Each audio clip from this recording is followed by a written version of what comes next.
दोस्तों नमस्कार। एक शिव मंदिर के पुजारी जी भोलेनाथ के बहुत भक्त थे।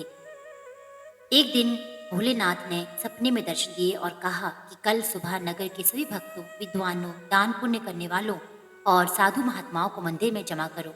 पुजारी ने शहर के मुनादी करा दी कि महादेव का ऐसा आदेश है। शहर के सारे गणमान्य लोग अगली सुबह मंदिर पहुंचे। पूजा अर्चना हुई और पुजारी जी ने विस्तार से स्वप्न बताया। तभी मंदिर में एक अद्भुत तेज प्रकाश हुआ। लोगों की आंखें चौंधिया गई। जब प्रकाश कम हुआ तो लोगों ने देखा कि शिवलिंग के पास एक रत्न जड़ित सोने का पात्र है। उसने उसके रत्नों में दिव्य प्रकाश की चमक थी।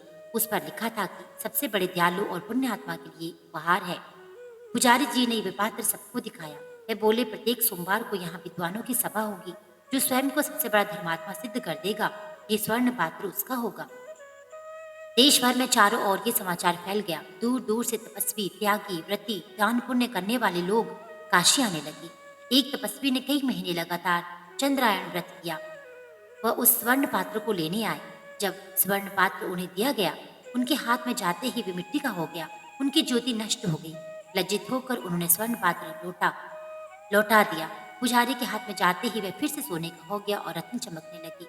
एक धर्मात्मा ने बहुत से विद्यालय बनवाए थे, कई सेवा आश्रम चलाते थे, दान करते थे, काफी धन खर्च कर दिया था, बहुत सी संस्थाओं को दान किया था, अखबारों में नाम छपता था। वे भी स्वर्ण पात्र लेने के लिए आए, किंतु उनके हाथ में विझाकर वह मिट्टी का बन गया। पुजारी ने कहा, ऐसा लगता है कि आप पद, मान, यश के लोभ में दान करते हैं, जान पड़ते हैं। ऐसा लगता है कि आपने सिर्फ ये दान अपना नाम बढ़ाने के लिए किया है। नाम की इच्छा से होने वाला दान सच्चा दान नहीं है।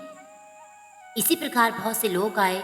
उन सब ने उस स्वर्ण पात्र को पाने की कोशिश की, लेकिन हर किसी के हाथ में जाते ही वे स्वर्ण पात्र मिट्टी का बन जाता। ऐसे ही कई महीने बीतते गए। लोग आते गए और स्वर्ण पात्र को पाने के लिए कोशिश करते गए। बहुत से लोग स्वर्ण पात्र को पाने के लोभ से भगवान के मंदिर के आसपास से ज्यादा दान पुण्य करने लगे। लालच की पट्टी बढ़ गई और मूर्खतावश ये सोचने लगे कि शायद मंदिर के पास का दान प्रभु की नजरों में आए, स्वर्ण पात्र उन्हें भी मिल रहा। एक दिन एक बूढ़ा किसान भोलेनाथ के दर्शन को आया। उसे इस दान पात्र की बात का पता भी नहीं था। गरीब देहाती किसान था, तो कपड़े भी मैले फटे थे। उसके पास कपड़े में बंधा थोड़ा सत्तू और एक फटा कंबल था।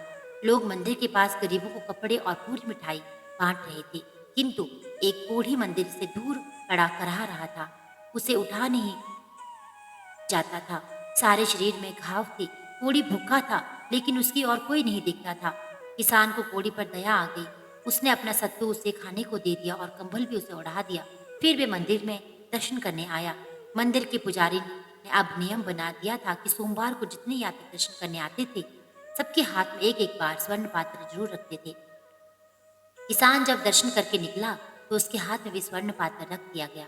उसके हाथ में जाते ही स्वर्ण पात्र में जड़े रत्न पहले से ज्यादा चमकने लगे। ये तो कमाल हो गया था। सब लोग बूढ़े व्यक्ति की प्रशंसा करने लगे। पुजारी ने कहा, जो निर्लोभ है, दीनों पर दया करता है, जो बिना किसी स्वार्थ के दान करता है और दुखियों की सेवा करता है, वही सबसे बड़ा पुण्यात्मा है। किसान, तुमने अपने सामर्थ्य से अधिक दान किया है, इसलिए महादेव के इस उपहार से कि तुम अधिकारी हो। दान का रहस्य निस्वार्थ दान में है।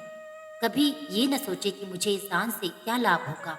दान करते समय अपने आप को उस परमात्मा का सेवक समझे।